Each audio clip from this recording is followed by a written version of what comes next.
Estoy grabando esto para contarte dos aprendizajes: el valor de contar las historias y lo que me enseñó Diego Armando Maradona. Y para abordar ambas ideas, déjame contarte la única vez que estuve cerca del gran ídolo, del gran astro argentino. Todo empezó con mi idea de conocer a Lionel Messi, de verlo jugar, obviamente, en el mundial anterior. Saludos, Mike McFly. Entonces fui al mundial. Entonces mi idea era el sábado el sábado mi idea era ver a Lionel Messi, el domingo ver el México contra Alemania, y el martes, creo que el martes fue el partido de Portugal, ver a Cristiano Ronaldo, ¿no? Entonces esa era mi idea de iniciar el mundial. Ya he contado en ocasiones anteriores en ese México-Alemania cuando me dio el achaque de la vesícula y casi me muero. Pero bueno, ahorita estamos para el partido Argentina-Islandia, entonces no tenía yo boleto. Yo creo que fui con Pipo y Enoch y ellos no ni siquiera intentaron entrar porque dijeron que era imposible, porque la verdad es que las probabilidades eran muy bajas de encontrar un boleto para ver a Lionel Messi, porque todo el mundo quería ver al otro astro argentino, ¿no? Entonces, pero yo en mi terquedad dije, pues yo vine aquí para ver a Lionel Messi, ¿no? Entonces fui al estadio, estuve buscando en la reventa, obviamente nadie quería vender su boleto. Yo estuve insistiendo. Pipo y Enoch, la verdad, se fueron al FanFest. Dijeron, aquí no va a haber boletos. Pero yo seguí. Me fui hasta una de las entradas, después de la taquilla, ya donde te incorporabas al estadio. Ya adentro, ¿no? Porque dije, ya se acercaban los minutos del silbatazo inicial. Dije, va a haber alguien. Hasta que vi, ahí en la mera entrada, estaba un chavo inglés. Me acuerdo, llamémosle John Smith, y estaba así como que viendo, y le dije, oye, ¿qué onda? ¿Tienes boleto? Obviamente en un inglés hermoso, mocho, con acento veracruzano. Le dije, oye, ¿qué onda? ¿Do you have a ticket? Y el vato me dice, vente. Así, no me preguntó de que cuánto ofreces, cuánto te das, nada, me dice, let's go. Y yo, pues let's go, nos metimos, ¿no? Ya estando allá adentro, el vato traía otra banda. Resulta que era un empresario inglés, el buen John, que había invitado a varios clientes, pero uno de sus clientes no fue y no llegó al partido, y ahí es donde me colé yo. O sea, el vato por eso le valía de que cuánto le iba yo a pagar por el boleto ni nada. Me dice, vente. Entonces ya estando ahí le dije, oye, pues ¿qué onda? Pues yo les invito las chelas, ¿no? Les invité, todo traía ahí con sus clientes y buen cotorreo. Ya más tarde yo le tuve que recordar, oye, güey, ¿cuánto te debo? El vato me dijo, lo que me quieras dar, hombre. Ya le di, no me acuerdo cuántos, $300, no sé cuánto. Le di lo que sea. Pero la idea no era esa. Yo estaba ahí y todos estábamos ahí para ver a Lionel Messi. Se acercaba ya la hora del silbatazo inicial, cuando nosotros estábamos detrás de una portería, abajo de varias barras argentinas, las principales, y emocionado por ver a Lionel Messi. Digo, un sueño, ¿no? Una parte de un bucket list, un checklist ahí en la vida, cuando se empieza a hacer un relajo y toda la gente empieza a brincar y a cantar, y todas las miradas empiezan a converger hacia un ladito donde estábamos nosotros en los palcos. Había llegado la figura máxima y yo no lo entendía hasta ese momento. Mi cerebro, mis ideas empezaron a reconfigurar, a rearticular la idea de Maradona, y déjame contarte cómo se empieza a hacer un relajo.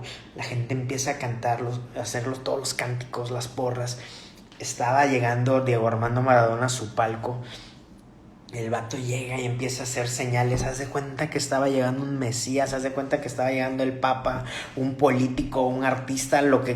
Todo lo que me estás diciendo se queda abajo de lo que estaba representando en ese momento Diego Armando Maradona, cómo era recibido por el pueblo, cómo él se entregaba ante la gente. Él aplaudía, cantaba las mismas porras, los cánticos que se le estaban dedicando, y así fue todo el partido, en un matrimonio entre pueblo y deporte como jamás lo he visto. Y ahí todo lo que pasó en la cancha, todo lo que pasó con Lionel Messi, pasó a un segundo y tercer término. No me acuerdo el día de hoy cuánto fue el marcador, no me acuerdo si metió gol Messi.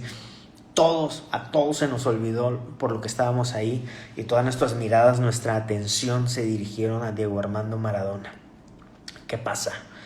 Que los que estábamos ahí nos dimos cuenta que lo de Lionel Messi era una figura, un acto, una idea, una historia deportiva, Y lo de Maradona trasciende el fútbol, trasciende el tiempo, trasciende las historias y las figuras o las ideas que de él nos hacemos. Ahí entendí que lo de Maradona tiene su respuesta en algo que Joseph Campbell llamó el monomito. ¿Qué es esto?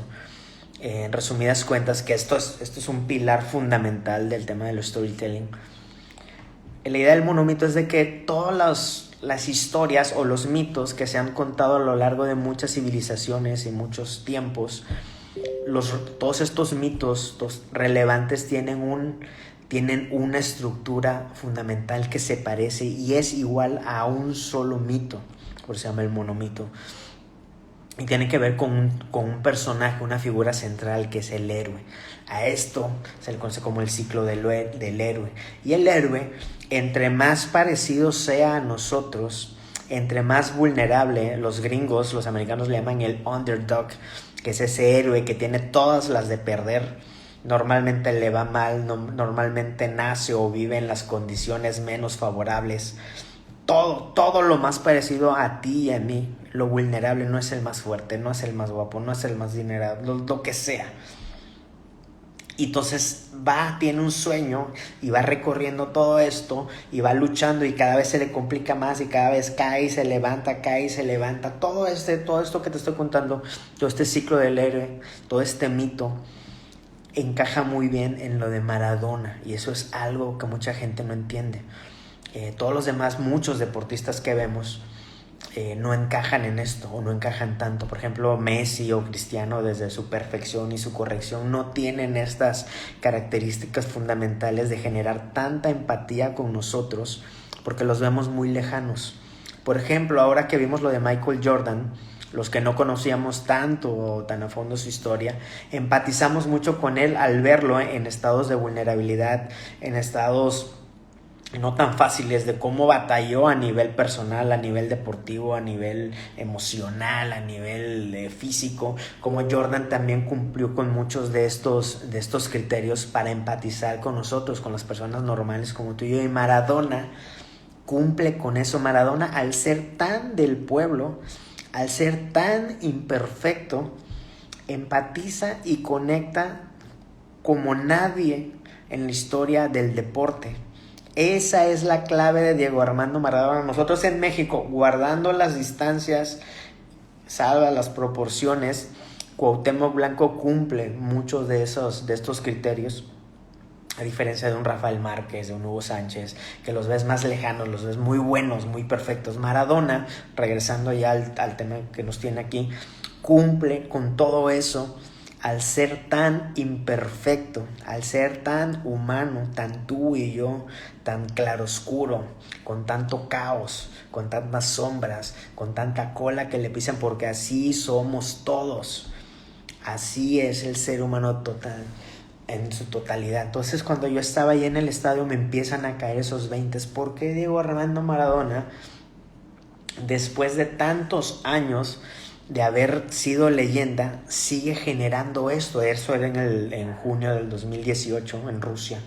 ¿Por qué sigue generando esto, robándole incluso la atención al dios del fútbol del momento como Lionel Messi, y llevándose todos los cantos? Muchos de los que estaban cantando, los argentinos, muchos de esos fanáticos nunca lo vieron jugar en vivo, pero lo conocen a través de las historias, a través de los videos, a través de los relatos, bla, bla, bla, bla. Y seguía generando eso, y lo vimos ahorita con su muerte. Todo el fenómeno Maradona tiene su explicación en esto que les cuento del monomito, del mito único, el mito fundamental, que es una estructura sobre el cual se construyen todos los demás mitos que han trascendido en la historia. Entonces cuento yo esto en el relato que titulé Maradona, una historia bíblica, y he estado teniendo muchas conversaciones a raíz de eso, porque eso generan las historias, generan más conversaciones para construir un concepto. Cada quien se va a llevar lo suyo, y fíjate que la pensé en escribirlo tan contrastante, este relato de Maradona, y utilicé muchas analogías bíblicas, cristianas, que a muchos les suenan como blasfemia, pero pues es lo que yo creo, porque yo creo en contrastar, ¿no? En llevar al máximo la idea de que haga shock, que resuene, que haga mella, que increpe, que genere una incomodidad, que incomode a quien lo escuche para cuestionar lo que estoy contando. Y fíjate que lo he logrado con esto de Maradona, incluso con un maestro que respeto mucho, tal vez el maestro que más respeto mucho, me escribió para preguntarme, oye, ¿no será que exageraste? Pero cuéntame por qué lo escribiste así. Y hemos estado intercambiando correos, le contesto del monomito, por ejemplo.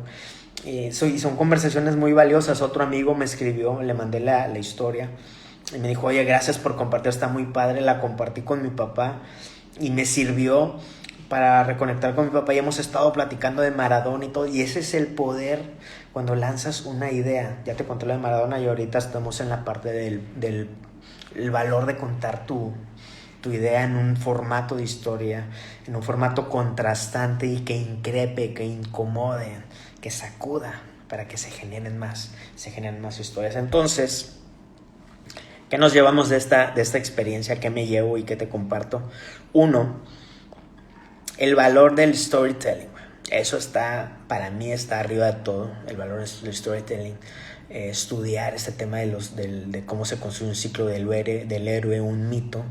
El tema de que los héroes, entre más cercanos, más humanos, más vulnerables, más aterrizados sean, van a conectar más con nosotros, porque se refieren a la historia, a nuestras historias. Hay quien ha llegado más allá y conecta el tema de este ciclo del héroe, de los héroes. Si te das cuenta, por ejemplo, Batman es un personaje que no tiene poderes, pero es tal vez el que conecta más en la parte de DC, ¿no? ¿Por qué? Porque es el más humano, es el que le ponen sus madrizas porque no tiene poderes.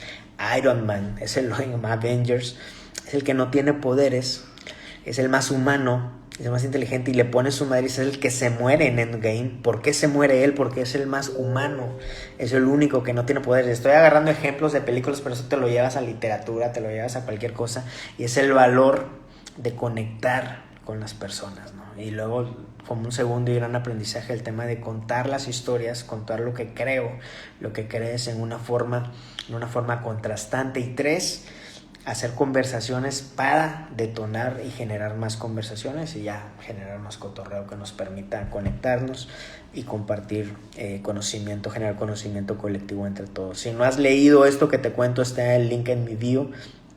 Se llama Maradona, una historia bíblica. Te voy a leer un fragmentito, ya nada más para que quede aquí grabado. Voy a leer nada más un pequeño fragmento. Digo, salvo que tengas algo más importante que hacer, que no creo, ¿verdad? Estamos aquí valiendo madre. Fíjate esto, Fíjate esto. Diego fue la verdadera religión. Logró religar, de ahí viene religión, religar. Logró religar la idea divina con las pasiones más sinceras del pueblo. Por eso no lloramos solo a un dios del fútbol, sino a uno de los nuestros. Se fue un hermano, un padre y un vecino, el más Dios y el más diablo de todos.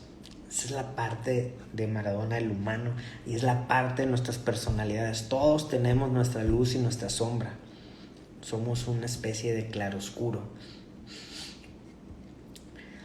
La tarde del 22 de junio de 1986 en el Estadio Azteca se jugaban los cuartos de final en México 86, cuando Maradona supo que sus 165 centímetros de altura eran insuficientes para alcanzar un balón tan alto que había querido rechazar un defensa, por lo que en un instante decidió que las reglas del fútbol no le bastaban y con la famosa mano de Dios hizo el gol más tramposo que se conoce.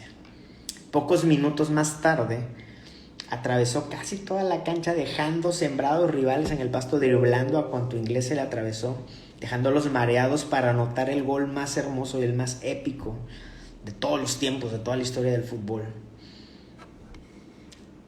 Era un partido de Argentina contra Inglaterra que se vivía en el contexto de una guerra entre ambos países, la guerra de las Malvinas.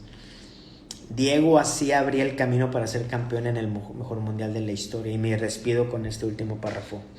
Años más tarde, Shilton, el portero inglés, diría en una entrevista que el segundo gol fue consecuencia del primero. O sea, el gol épico fue consecuencia del gol tramposo, el de la mano de Dios. ¿Por qué? Dice que seguían frustrados, seguían mareados, todavía no entendían, todavía no se acomodaban después del primer gol. Dice, apenas nos estábamos recuperando del primer gol, ese que anotó con la mano. Dice, si no hubiera pasado ese primer gol, Diego Armando no hubiera anotado el segundo. Dice, no había forma, porque todavía nos estábamos acomodando. Si no hubiera anotado de esa forma, nunca nos habría metido el segundo gol. No existe la luz sin la sombra, y ese es Maradona. Por eso es la figura máxima del deporte. Encarnaba y llevaba al máximo su sombra, como lo hacía también con su luz. Y todos los demás personajes tratan de mostrar solo su luz con temor a potenciar su sombra. A Maradona le valía madre. Y era la máxima sombra y era la máxima luz, tan Dios y tan humano como todos nosotros. Y esa es una parte central en las historias que han construido este planeta. Muchas gracias y un abrazo a todos.